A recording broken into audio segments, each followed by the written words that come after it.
नमस्कार विद्यार्थियों, आज हम 10वीं कक्षा की हिंदी की पाठ्य पुस्तक क्षितिज भाग 2 के पहले पाठ को पढ़ने जा रहे हैं, जिसका नाम है सूरदास के पद। ये पद जितने आनंद देने वाले हैं उतने ही महत्वपूर्ण भी हैं। तो आइए विद्यार्थियों शुरू करते हैं इस वीडियो को। आज की इस वीडियो में हम सबसे पहले पाठ से संबंधित प्रसंग को जानेंगे कि पाठ किस पर आधारित है या ये कविताएं किस विषय पर आधारित हैं। साथ ही हम पद संख्या 1 और 2 की व्याख्या करेंगे, उसे समझेंगे और उसके कुछ महत्वपूर्ण बिंदुओं पर चर्चा भी की जाएगी। तो आइए बिना वक्त गवाए शुरू करते हैं इस महत्वपूर्ण वीडियो को। विद्यार्थियों, स्क्रीन पर आपको एक चित्र दिखाई दे रहा है। ये चित्र है कृष्ण भक्त कवि सूरदास का। सूरदास एक बहुत ही प्रसिद्ध कृष्ण भक्त कवि हैं। इन्होंने कृष्ण की भक्ति में अपना पूरा जीवन बिता दिया और अपने सारे भजन कृष्ण को आधार बनाकर लिखे। इनकी इन कविताओं में, इन भजन में कृष्ण के बाल रूप का, वृंदावन के प्रसंगों का वर्णन मिलता है। इनकी ये कविताएं साहित्य जगत में वात्सल्य रस के लिए बहुत जानी जाती हैं। इनके काव्य ग्रंथ में सूर सागर, साहित्य लहरी और सूर सारावली बहुत ही प्रसिद्ध हैं। इन कविताओं का केंद्र बिंदु है कृष्ण का मथुरा जाना और गोपियों का उदास होना। विद्यार्थियों, आपको पता ही है कि कृष्ण वृंदावन में रहते थे, पर वह मथुरा चले गए और जब वह मथुरा गए तो गोपियां उदास रहने लगी। इसका पता जब श्री कृष्ण को पता चला तो उन्होंने उद्धव को निर्गुण योग का संदेश देकर गोपियों के पास भेजा। अब विद्यार्थियों, आप सोच रहे होंगे कि निर्गुण योग क्या होता है। निर्गुण योग ऐसी भक्ति होती है जिसमें किसी व्यक्ति, किसी मूर्ति, किसी भी भौतिक वस्तु की पूजा नहीं होती। हम सिर्फ उसे एक निर्गुण, जिसके कोई गुण नहीं है, उसको आराध्य मानकर उसकी पूजा करते हैं, जिसे गोपियां स्वीकार नहीं करती। वह कहती हैं कि कृष्ण ही हमारे आराध्य हैं और हम उन्हीं की पूजा करेंगे। तो आइए विद्यार्थियों शुरू करते हैं। सबसे पहले हम कठिन शब्दों के अर्थ जानते हैं। पहला कठिन शब्द है बड़भागी, जिसका अर्थ है भाग्यवान। अपरस यानी बिना छुए। पुरइनी पात, पुरइनी मतलब कमल और पात यानी पत्ता, अर्थात कमल का पत्ता। बोरियों यानी डुबाया और परागी, परागी का मतलब होता है मुग्ध होना। पहली पंक्ति है ऊधो तुम हो अति बड़भागी, यानी हे ऊधो तुम बहुत ही भाग्यवान हो। अब भाग्यवान क्यों है ऊधो? आगे देखिए क्यों उद्धव को भाग्यवान कह रही हैं गोपियां। वो कहती हैं कि तुम स्नेह के धागे से बंधे हुए हो। स्नेह का धागा यानी कृष्ण।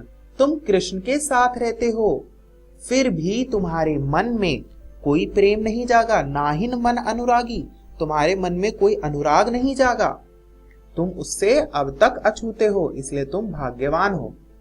आगे वे कहती हैं कि तुम्हारी स्थिति तो ऐसी है जैसे कमल का पत्ता, पुरइनी पात, रहत जल भीतर। जैसे कमल का पत्ता पानी में रहता है, पर कमल के पत्ते को पानी बिल्कुल प्रभावित नहीं करता।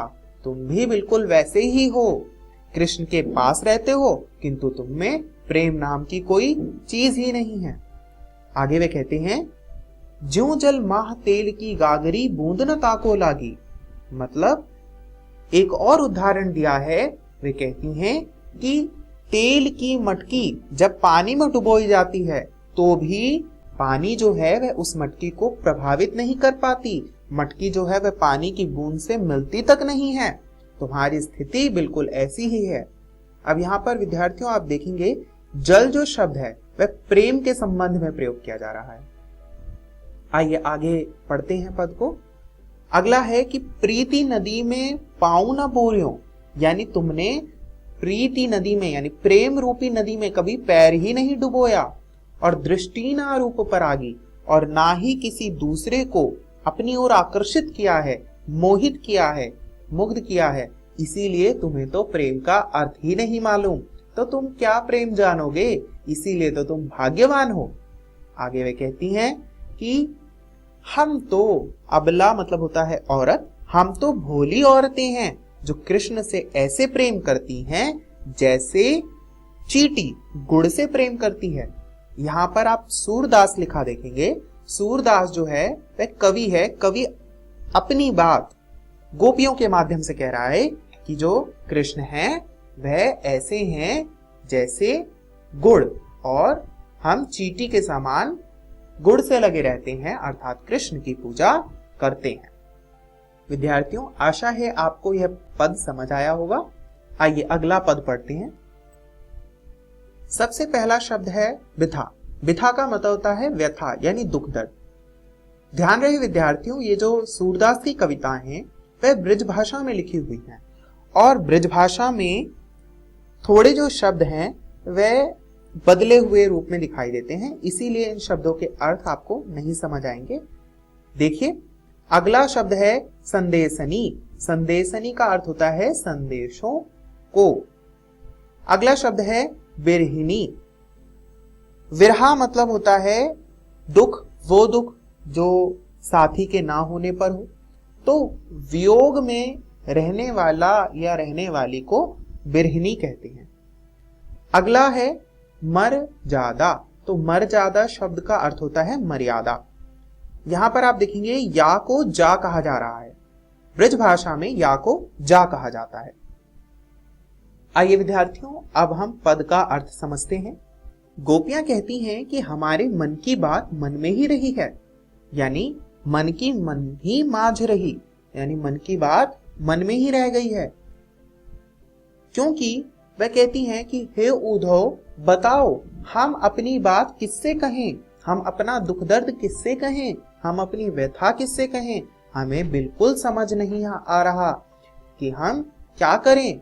क्योंकि अवधि आधार आस आवन की, यानी श्री कृष्ण के आने की अवधि के आस में हम तन मन व्यथा सही, यानी तन और मन के दुखों को सह रहे थे, तन और मन की व्यथा को सह रहे थे। अब इन जोग संदेशानी सुनी सुनी, वे कहते हैं कि अब इन योगों के संदेश को सुन सुनकर तुम हमें बहुत दुख दे रहे हो। बिरहनी बिरहा दही मतलब एक तो पहले ही श्री कृष्ण के विछोह में हम, वियोग में हम दुखी हैं, ऊपर से तुम और विरहा दे रहे हो, दुख दे रहे हो। आगे वे कहती हैं कि चाहती हुती गुहार जीतीते। वे कहती हैं कि जहां हम अपने दुखों को कहते थे, जिससे हम रक्षा के लिए आवाज लगाते थे, उतीते धार बही, अब वहां पर हमें कोई सहारा नहीं है, अब हमें उसका कोई सहारा नहीं है। अंत में वे कहती हैं कि अब धीर धरे क्यों मर्यादा ना लही।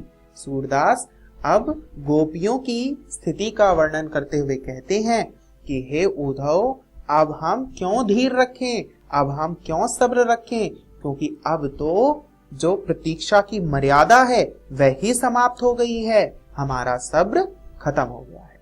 विद्यार्थियों, आशा है आपको यह पद अच्छे से समझ में आ गया होगा। देखते हैं कि आज की वीडियो में हमने क्या सीखा। आज की वीडियो में हमने जाना कि सूरदास कौन थे और उद्धव भाग्यवान क्यों हैं और इसका अर्थ क्या है। साथ ही हमने गोपियों के सब्र की मर्यादा क्यों समाप्त हुई, इस पर भी चर्चा की। विद्यार्थियों, अगले वीडियो में आप पद संख्या 3 और 4 को पढ़कर आएंगे, जो आपकी हिंदी की पाठ्य पुस्तक क्षितिज भाग 2 की पृष्ठ संख्या 6 पर है। इस वीडियो को देखने के लिए बहुत बहुत धन्यवाद।